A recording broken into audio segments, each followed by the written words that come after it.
Hello, I'm your host, Jonathan Miller, and today I'm joined by Steve Bronson, CEO of Interlink Electronics, ticker symbol LINK on the NASDAQ Stock Exchange. Steve, thank you so much for joining us here today. Thank you for having me.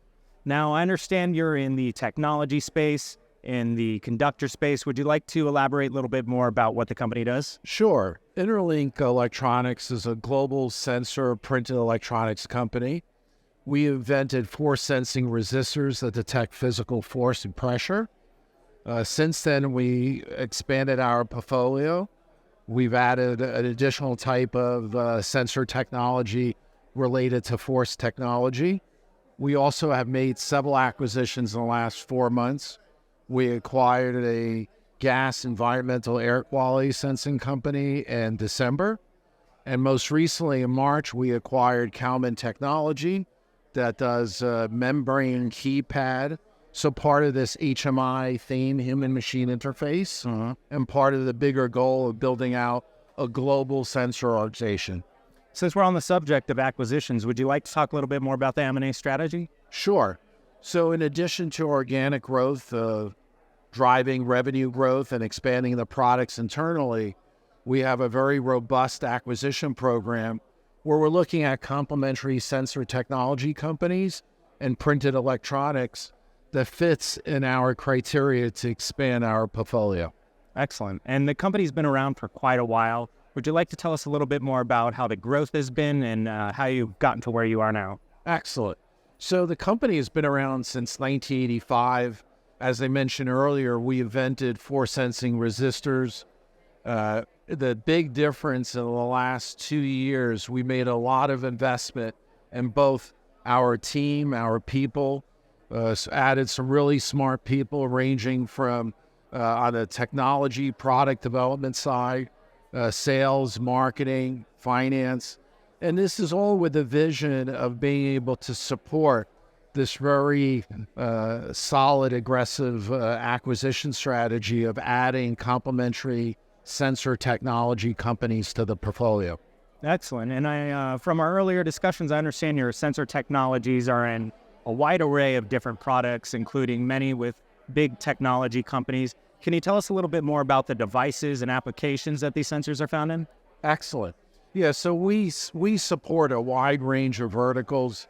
Our sensor technologies used by a leading medical company, Varian Medical, that makes radiation oncology equipment.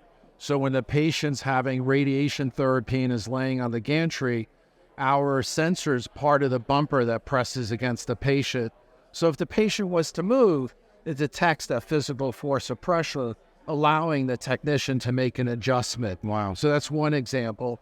Now, we have a very rich history. In the past, we were in the Tesla S for 5.5 years. Wow. We detected the physical force of pressure being applied to the door handle, so therefore the door handle would present itself. Very cool. Yeah, I remember the first time I saw one of those. It was kind of a shocker. Could you tell us a little bit more about your key performance indicators? Yeah, so we really measure how we can deploy our capital successfully. And that's why not only are we looking at our day-to-day operations, running for a growth technology company, we're very sensitive to, even though we're investing heavily in our business, to maintain at least give or take a break even with the goal of driving profitability. But right now we're sacrificing some short-term profits for the bigger picture. Absolutely. Are you able to elaborate a little bit more on the capital allocation strategy?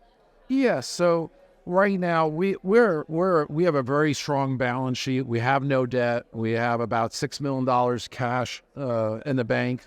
And the last 2 acquisitions that we did, we paid all cash from cash on hand. And we still have cash in the bank, no debt. And so our allocation, when we look at these acquisitions, it's on a deal-by-deal basis. The most recent acquisition, we paid less than 5 times EBITDA for Kalman Technology. That was very strategic in our roadmap to expand our footprint.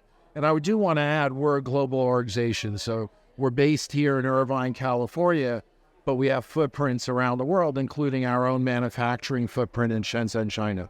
Fantastic. It sounds like the company is very robust in terms of product development, M&A, as well as financial health. Is there anything else you'd like to share with investors? Yeah, we're very excited. So as I mentioned, with the 2 recent acquisitions, we're on track to double our revenues this year versus last year.